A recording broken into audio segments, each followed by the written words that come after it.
Details చూద్దాం. Jubilee Hills road number 45 లో జరిగిన ప్రమాదం కేసులో కీలక ట్విస్ట్ అయితే వెలుగులోకి వచ్చింది.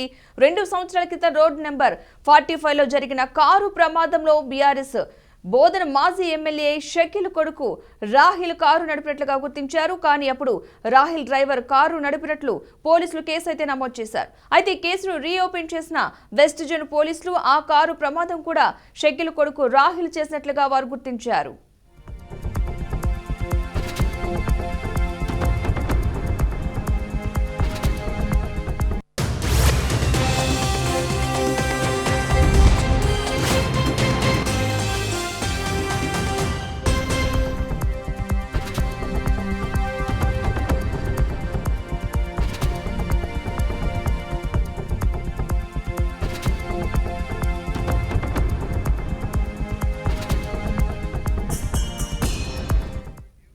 ఇక ఈ కారు ప్రమాదం జరిగి 3 రోజులకు రాహిల్ డ్రైవర్ అఫ్సాన్స్ లొంగిపోయినట్లుగా వెస్ట్ జోన్ పోలీసులు పేర్కొన్నారు. తానే కారు నడిపినట్లుగా చెప్పడంతో అఫ్సాన్స్ పై కేసు నమోదు చేసి రిమాండ్కు అప్పటి పోలీసులు అయితే తరలించడం జరిగింది. కానీ తాజాగా చేసిన దర్యాప్తులో ఆ కారు నడిపింది అఫ్సాన్ కాదు రాహిల్ అని పోలీసులు అయితే గుర్తించారు. దీంతో అతన్ని అదుపులోకి తీసుకునేందుకు రంగం సిద్ధం చేస్తున్నట్లుగా తెలుస్తోంది. ఇదే అంశానికి సంబంధించిన పూర్తి సమాచారాన్ని మా ప్రతినిధి లిఖిత అందిస్తారు. లిఖిత, రైట్, ఈ జూబ్లీ హిల్స్ రోడ్ నెంబర్ 45 లో జరిగిన ప్రమాదంలో ఇప్పటికే ఈ కేసు చాలా మలుపులు తిరిగిందని చెప్పుకోవాలి. ఈ కేసుకు సంబంధించి ఇప్పటికే ఎవరైతే మాజీ ఎమ్మెల్యే ఉన్నారో ఆయన కుమారుడే ఈ యొక్క కారును నడిపినట్టుగా పోలీసులు నిర్ధారించినప్పటికీ కూడా గతంలో ఈ యొక్క కేసుకు సంబంధించి చాలా వరకు కూడా తను నడపలేదు, తాను డ్రైవర్ నడిపాడంటూ కూడా కొన్ని వార్తలు అయితే వినిపించాయి. దీంతో పూర్తి స్థాయిలో అక్కడున్న సీసీ కెమెరాలను అలాగే రాహుల్ ఆ టైంలో ఎక్కడ ఉన్నాడు ఏంటి అనే వివరాలను కనుక్కున్న పోలీసులు ఆయన యొక్క ఫోన్ ని ట్రాక్ చేసినప్పుడు తాను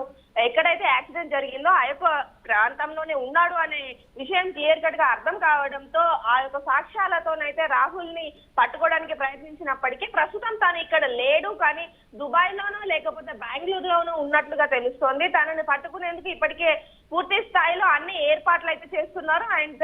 అంతేకాకుండా తన సన్నిహితులు స్నేహితుల ఫోన్లను కూడా ట్యాప్ చేస్తున్నట్లుగానైతే తెలుస్తోంది. ఈ కేసు దాదాపుగా 2 సంవత్సరాల నుండి కూడా ఇది కొనసాగుతూనే ఉంది. దీనికి సంబంధించి ఇప్పటికే పోలీసు అధికారులు పూర్తి స్థాయిలో తమ దర్యాప్తును అయితే పూర్తి చేసినట్లుగా అర్థమవుతుంది. అండ్ అంతేకాకుండా ఇంకా నిందితుడిని పట్టుకునే ప్రయత్నం కూడా చేస్తున్నామంటూ కూడా అధికారులు తెలుపుతున్నారు.